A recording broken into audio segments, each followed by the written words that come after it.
Hello बच्चों, कैसे हो? ठीक हो सारे? So welcome to my channel science Guru और मैं हूं आपका अपना शिवम शर्मा। सोचो आज मैं लेके आया हूं पार्ट 13 फ्रिक्शन का, मतलब लॉज ऑफ मोशन का पार्ट 13, जिसमें हम पढ़ने वाले हैं फ्रिक्शन के बारे में। देखो, फ्रिक्शन के बारे में हम पढ़ चुके हैं, न्यूमेरिकल भी कर चुके हैं, एंगल ऑफ फ्रिक्शन भी कर चुके हैं और एंगल ऑफ रिपोज भी कर चुके हैं। अगर ये वीडियो नहीं देखी है तो जाके वीडियो देख सकते हैं, इससे इसी प्लेलिस्ट में पार्ट नंबर 10, 11, 12 फ्रिक्शन का ही है। तो इस पार्ट में हम पढ़ने वाले हैं बेटा मोशन।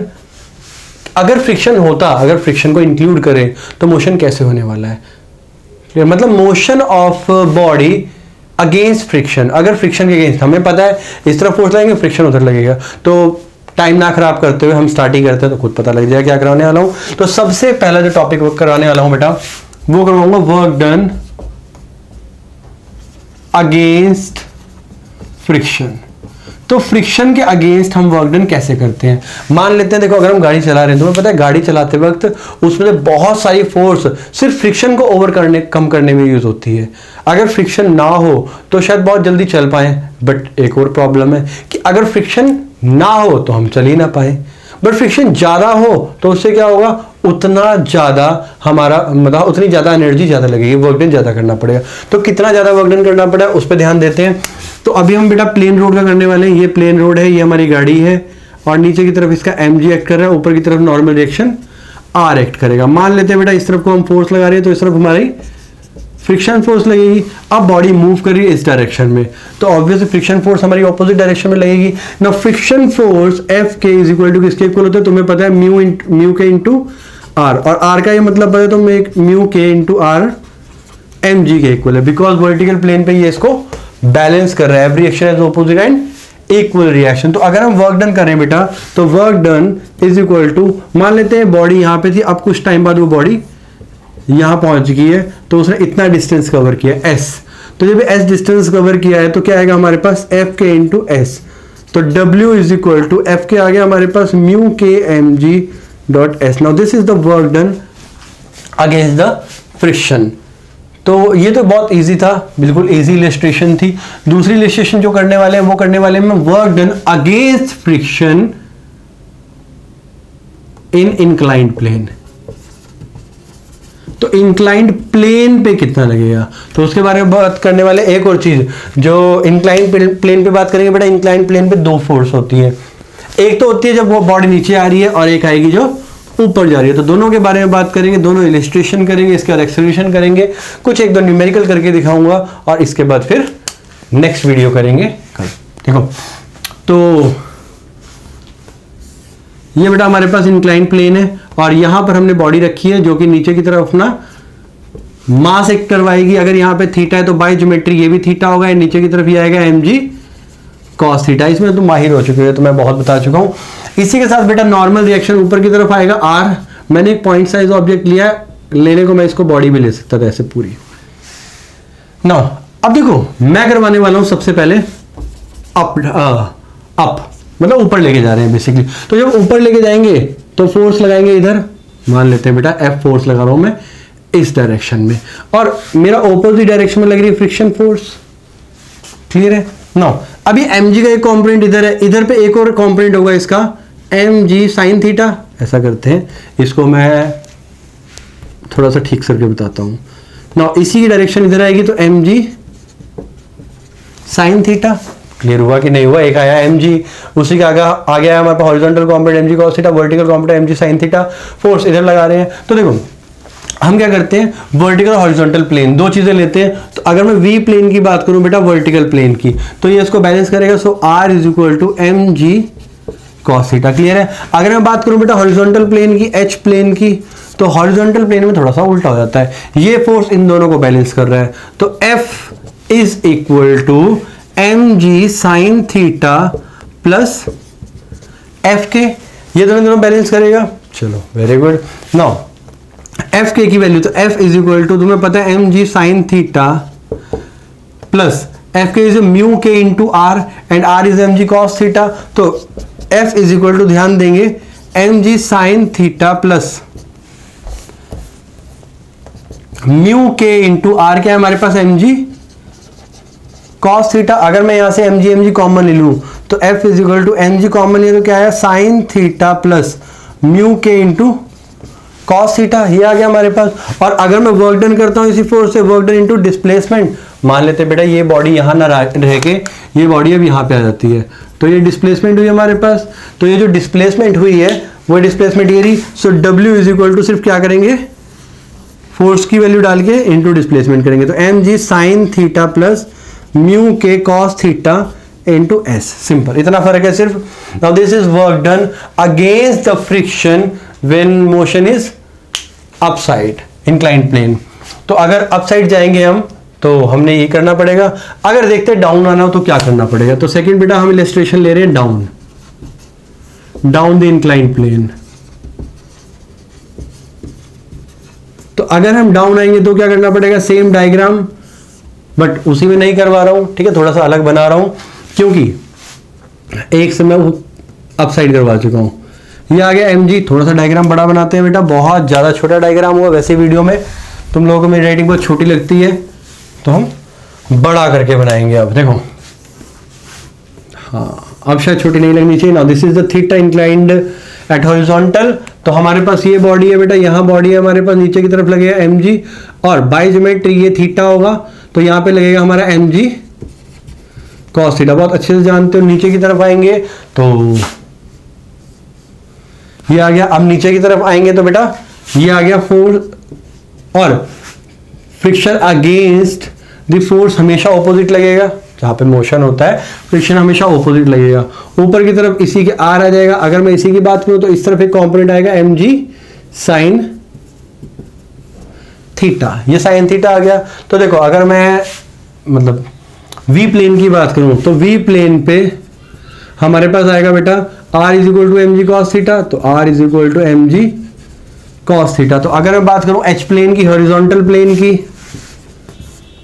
तो हॉरिजॉन्टल प्लेन पे ये फोर्स इन दोनों को बैलेंस कर रही है, मतलब f k is equal to f plus M G sine theta. क्या बताया मैंने, F k is equal to इन दोनों की फोर्स, मतलब एफ जिस फोर्स से वो नीचे आ रहा है plus M G sine theta.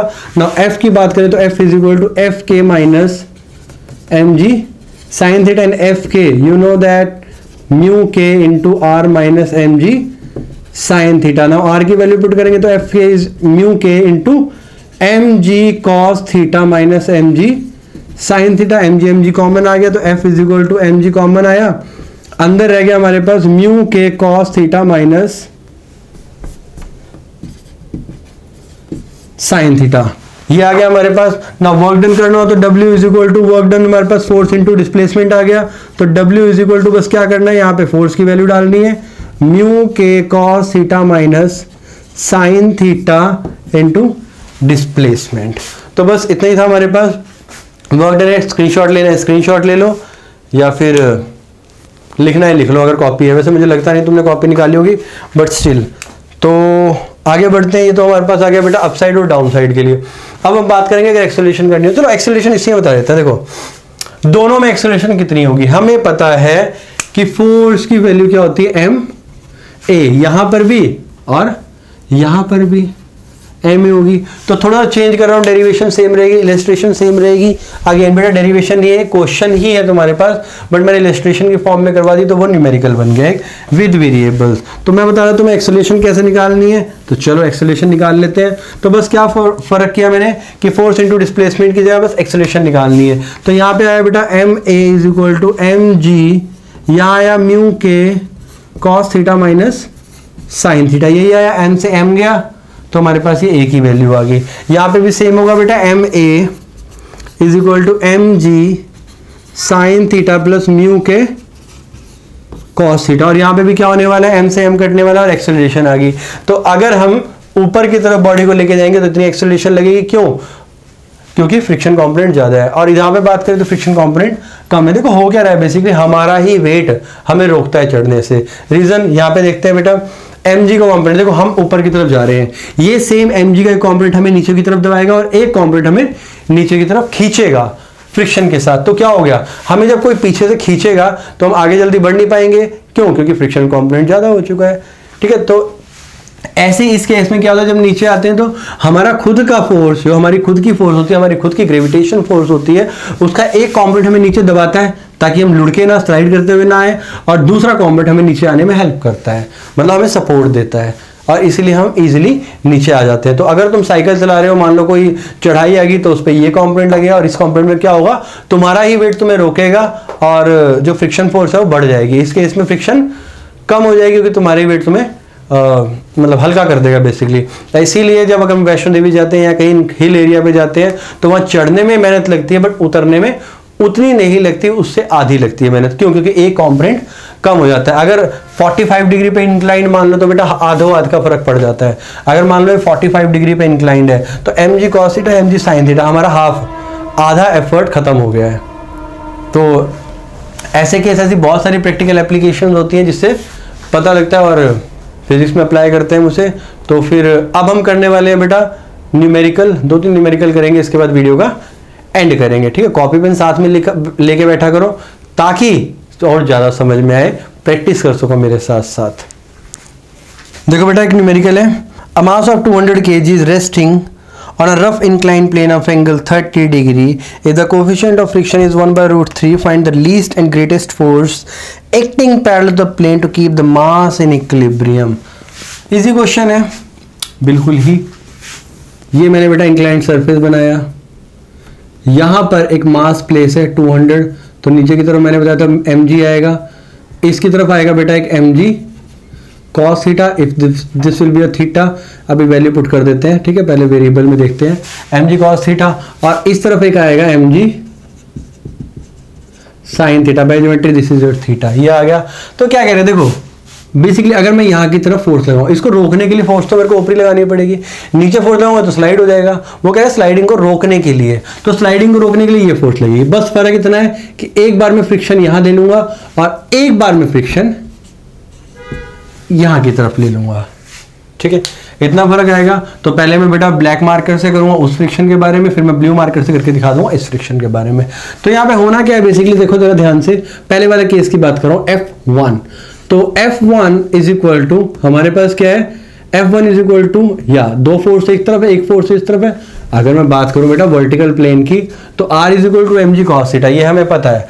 और इस तरफ अगर बात करूं, तो ये दोनों फोर्स एक डायरेक्शन में, और mg sin थीटा एक डायरेक्शन में। एक काम करता हूं, ब्लू मार्क हटा ही देता हूं, जब करवाऊंगा तो फिर दोबारा लगा दूंगा। तो F1 इज इक्वल टू क्या आएगा हमारे पास, प्लस फ्रिक्शन फोर्स म्यू के, क्योंकि स्लाइड कर रहा है, इज सॉरी स्लाइडिंग को रोकने के लिए, इज इक्वल टू तो क्या चला गया, ये रहा mg sin थीटा। तो F1 is equal to mg sin theta minus friction force. अब चाहे इसे F के ले लो, S ले लो, बेसिकली हमने स्लाइडिंग से रोकना है, तो मैं फ्रिक्शन के बारे में बता रहा हूं ना। F1 देखो वैल्यू पुट करते हैं, m हमारे पास है 200 इंटू ग्रेविटी है 10, sine theta basically sine 30 degree दे रखा है, माइनस फ्रिक्शन फोर्स की बात करेंगे बेटा। फ्रिक्शन फोर्स हमारे पास है mu into mg sin theta, यही होता है ना, फ्रिक्शन फोर्स होता है बेसिकली म्यू आर। अगर मैं बात करूं friction force is equal to mu R होता है, और R is equal to mg cos theta है, मैंने उल्टा कर दिया, ये mg cos थीटा आएगा, तो cos 30 आएगा। तो चलो वैल्यू पुट कर लेते हैं हम सारी। F1 इज इक्वल टू, यहाँ आया हमारे पास 2000 मल्टीप्लाई साइन 30 बेसिकली 1/2 होता है हमारे पास, माइनस अब बात करेंगे म्यू की, mu 1/√3। Now mg is 2000 again, m है हमारे पास 200 kg इंटू ग्रेविटी है 10, तो उस केस में cos थीटा आ गया हमारे पास √3/2, cos 30 डिग्री, cos 30 यही होता है शायद 0.3, हाँ 3/√2। तो यहाँ पे √3 ये कट गया, तो यहाँ पर कटा कितना आया हमारे पास 1000, एंड अगेन भी यहाँ पे कटा 1000, तो फ्रिक्शन कितनी है हमारे पास 0। तो इस केस में कोई एफर्ट नहीं लगेगा। मतलब ये है कि बेटा जो ये सरफेस है बेसिकली, ठीक है, जो सरफेस है रफ इंक्लाइन प्लेन है, और रफ इंक्लाइन प्लेन कितने एंगल पे 30 डिग्री पे, और इसका कोफिशिएंट ऑफ फ्रिक्शन कितना 1/√3। तो इतने कोफिशिएंट ऑफ फ्रिक्शन के साथ अगर फ्रिक्शन लगेगी तो ये फोर्स अपने आप लग जाएगी, ठीक है, और ये किससे इक्वल है 0। मतलब कोई एफर्ट करने की जरूरत नहीं है। अगर तुमने इंक्लाइन प्लेन पे रख दी तो वो सरकेगी नहीं। बहुत बार देखा होगा, बहुत सारे इंक्लाइन प्लेन होते हैं, वहां पे अगर गाड़ी खड़ी कर दो तो बैक नहीं जाती है, लेकिन कुछ इंक्लाइन प्लेन ऐसे होते हैं कि अगर तुम हैंड ब्रेक नहीं लगाओगे तो गाड़ी पीछे की तरफ चले जाएगी। तो पहले वाला केस ये था, दूसरा वाला अब निकाल लेते हैं। तो दूसरा वाले केस मैंने तुम्हें बताया अपना ब्लू मार्कर से करेंगे। ये हमने फ्रिक्शन ले लिया, इसको हटा देते हैं और इसको चेंज कर देते हैं F2। Same diagram but concept अलग कर देंगे। तो ये कंसेप्ट यहां करवाऊंगा, ध्यान देना बेटा। तो एफ, अब फ्रिक्शन क्या आ गया हमारे पास, ऑपोजिट। तो F2 is equal to friction force plus mg sine theta, ये दोनों आ गए। और हमें पता है फ्रिक्शन फोर्स की वैल्यू क्या है, यहीं से देख लेते हैं बेटा, सेम ही है। तो फ्रिक्शन फोर्स की वैल्यू क्या है, 1000। चलो बेटा वैल्यू पुट कर लेते हैं। तो F2 is equal to 1000 plus mg sine theta कितने आया हमारे पास, ये रहा 1000। तो ये भी 1000 आया हमारे पास। और F2 हमारा कितना लगेगा, 2000 न्यूटन। तो 2000 न्यूटन लगने की वजह से, मतलब लगेगी बेसिकली। तो अगर नीचे की तरफ फ्रिक्शन होती है तो फ्रिक्शन नीचे की वजह होने पे आएगी। तो लीस्ट फोर्स ये रही, ग्रेटेस्ट फोर्स ये रही। मैं एक बार आंसर चेक कर लूं। यस, इन्होंने ग्रेविटी बेटा 9.8 लिया, हमने 10 लिए। इस वजह से इनका यहाँ पे 1980 समथिंग आ रहा है, 1920 समथिंग, क्योंकि 980 4, हाँ 1960 आएगा आंसर बेसिकली। तो यहाँ पे 0 आएगा। तो बेसिकली ये बताना चाह रहा हूँ बेटा कि इस केस में, अगर पहले वाले केस में बात करें, यहाँ पे फोर्स लग रही है, इस तरफ फ्रिक्शन लग रही है सेम डायरेक्शन में, तो उस केस में क्या होगा, फ्रिक्शन कम हो गया और यही फ्रिक्शन फोर्स हमारी मतलब बॉडी को होल्ड करके रखेगी। बट यहाँ पे क्या होगा, बेसिकली बॉडी, जो दूसरा वाले केस है उसमें बॉडी नीचे की तरफ आएगी, बट हमें F2 लगाना पड़ेगा 2000 न्यूटन। ठीक है, तो बस ये फ्रिक्शन के ऊपर है। ठीक है, उसने बोला था ग्रेटेस्ट और लीस्ट फोर्स बताओ, तो लीस्ट फोर्स ही ग्रेटेस्ट फोर्स है। वैसे बता दूं मैं कि फ्रिक्शन हमेशा ऑपोजिट लगता है, तो ये वाला एक्यूरेट है, क्योंकि इस केस में क्या हो रहा है, फोर्स उधर लगा रहा हूँ लेकिन फ्रिक्शन ऑपोजिट लग रही है, तो मेरे को इतनी फोर्स लगानी पड़ेगी इसको होल्ड करने के लिए, और तुम्हें करना पड़ता है। अगर तुम मान लेते हैं बेटा कि ऊपर गए हो पहाड़ों पे और हिल पे तुमने गाड़ी खड़ी करी है, तुम्हें हैंड ब्रेक लगा के रखनी पड़ेगी। हैंड ब्रेक से क्या होगा, बेसिकली वो उधर फ्रिक्शन बढ़ा देगी, और फ्रिक्शन बढ़ा देगी प्लस वो मूव नहीं होने देगी बेसिकली, उसका जो रेस्ट स्टेट ऑफ रेस्ट है वो बढ़ जाएगी। ठीक है, बेसिकली वो जो अंदर रोल करता है रोल नहीं होगा, क्योंकि रोलिंग फ्रिक्शन कम होता है as compared to sliding friction. यही रीजन होता है कि हम सूटकेस को घसीट के नहीं ले जाते, उसके नीचे टायर लगा देते हैं, और टायर लगा देते हैं तो रोलिंग फ्रिक्शन अपने आप, मतलब बेसिकली रोलिंग फ्रिक्शन कम होता है, ये बताने का मतलब है मेरा।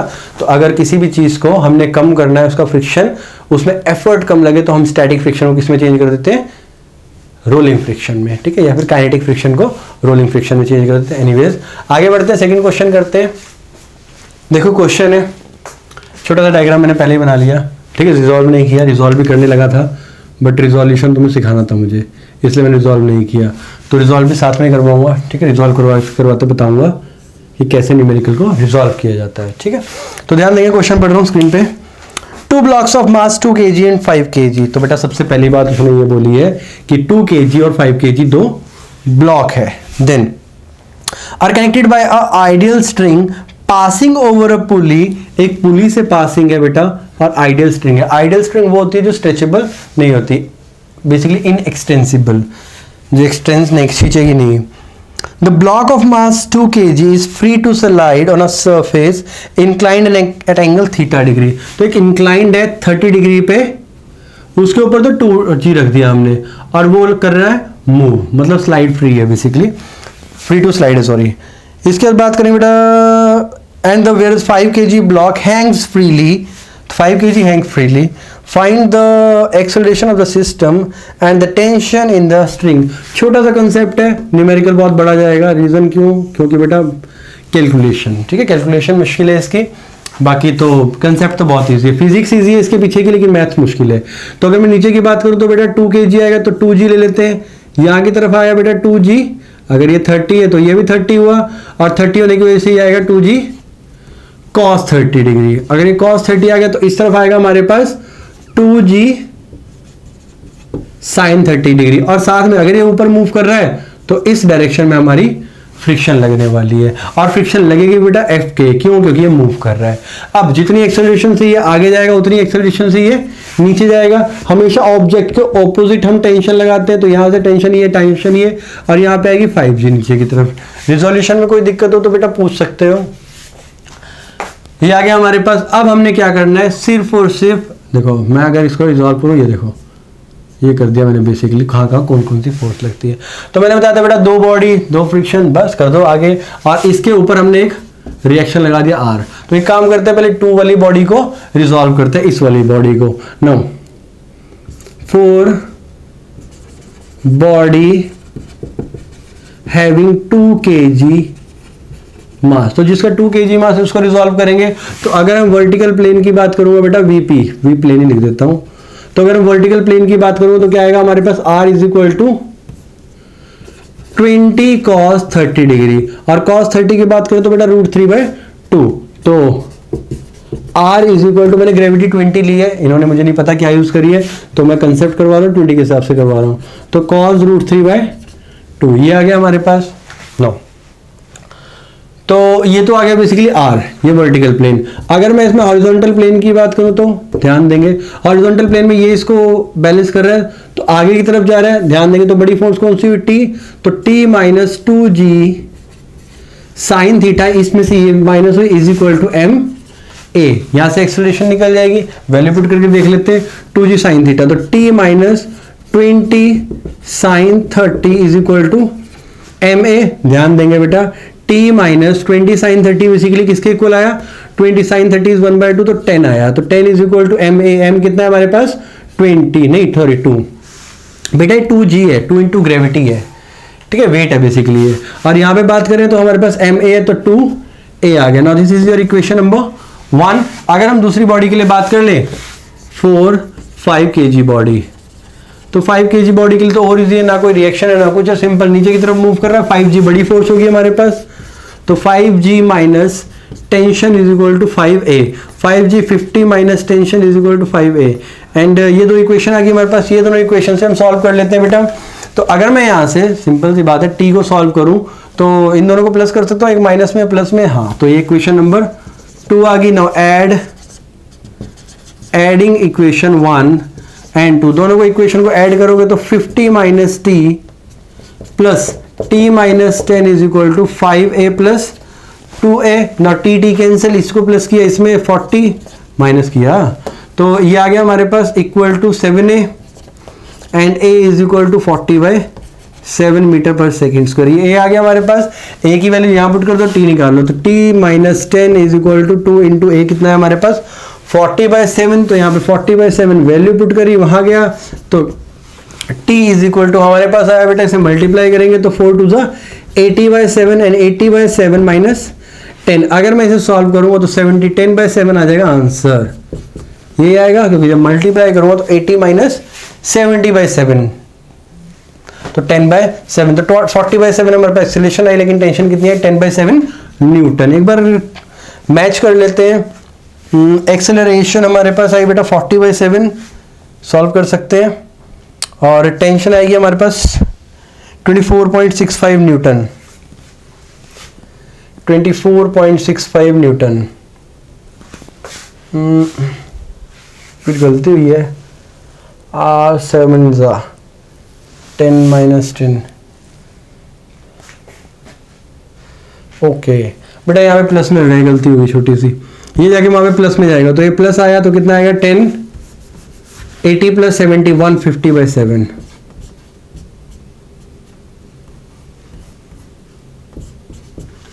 हाँ ठीक है, क्योंकि यहाँ माइनस में तो जाके राइट में प्लस में हो जाएगा। तो ये हमारे पास आ गया एक्सेलरेशन, ये आ गया हमारे पास टेंशन। तो दो न्यूमेरिकल हो चुके हैं, करने को मैं जितनी मर्जी करवाता रहूंगा न्यूमेरिकल, ठीक है। तो इस वीडियो को यहीं पे एंड करते हैं, ठीक है। आने वाले टाइम में हमारे पास जेई की क्लासेस आने वाली है, ठीक है। वन शॉट चैप्टर्स कवर करूंगा, कुछ जेई के पीवाई क्यूज क्लियर करूंगा, ठीक है। तब तक के लिए अपना ध्यान रखो और पढ़ते रहो, और हाँ, चैनल को सब्सक्राइब भी कर दिया करो यार, ठीक है। हिट लाइक बटन, फिर मिलते हैं अगली वीडियो में, तब तक के लिए ध्यान रखिए अपना।